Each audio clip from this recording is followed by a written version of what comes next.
এর মাঝেই হঠাৎ মোবাইলের রিংটোন বাজতে লাগলো। মনে মনে কোন শালায় বিরক্ত করলো বলে তার 14 গোষ্ঠী উদ্ধার করতে লাগলাম। মোবাইলটা বের করে স্তব্ধ হয়ে গেলাম। আমার একমাত্র প্রেমিকা অনু নাম্বার দেখেই বুকটা সেট করে উঠলো।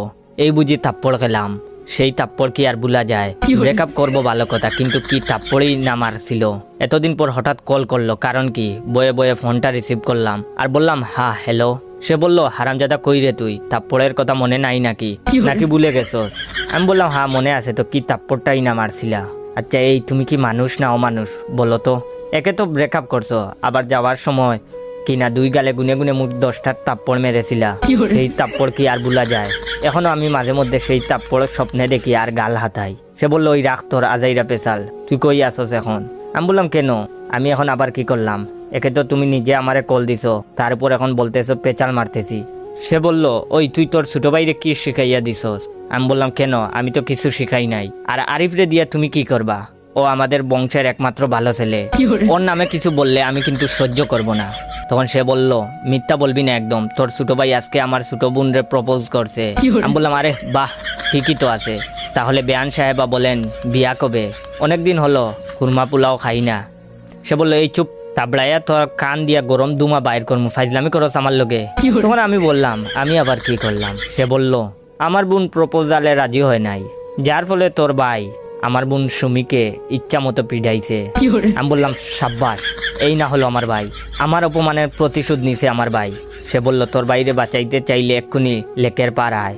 আমার বুঝতে আর বাকি রইল না, কাহিনী জটিল। তাড়াতাড়ি ফোনটা কেটে দিয়ে লেকের দিকে দৌড় দিলাম।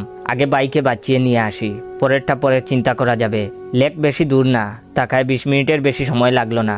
দেখি ছোট ভাইকে অনু হাত দিয়ে ধরে রেখেছে। সুমির দিকে তাকিয়ে দেখি তার নাকের মাথা লাল হয়ে গেছে। তখন অনু আমাকে দেখে বলল, তোর ভাইয়ের বিচার কর, তা না হলে কি করব? বলেই আরিফকে আমার দিকে এগিয়ে দিল। অনুর হাত থেকে ছাড়া পেয়ে আরিফ বিদ্যুৎ গতিতে দৌড়ে গিয়ে সুমিকে গুমুর গুমুর করে কিল শুরু করলো। এমন পরিস্থিতিতে আমি আর অনু দুজনেই হতবাক হয়ে গেলাম। আরিফের হাত মনে হয় এতক্ষণে মারার জন্য চুলকাইতেছে। আমি দৌড়ে গিয়ে আরিফকে টেনে ধরলাম, কিন্তু ও ছাড়তেছে না। অনু ধরল সুমিকে, কিন্তু কিছুতেই ছাড়াতে পারছে না। এত টানাটানিতে বাঁধলো আরেক বিপত্তি। আরিফ সুমির চুল ধরে আছে, অপরদিকে অনু তার বোনকে টানছে। সুমির চুল ছেঁড়ার উপক্রম প্রায়। উপায়স্ত না পেয়ে আমি আরিফের হাত ছেড়ে দিলাম, তা না হলে যদি চুল ছিঁড়ে নিয়ে আসে। আরিফ ছাড়া পেয়ে দুম দুম করে কয়েকটা করে কিল দিয়েই দৌড়াতে লাগলো।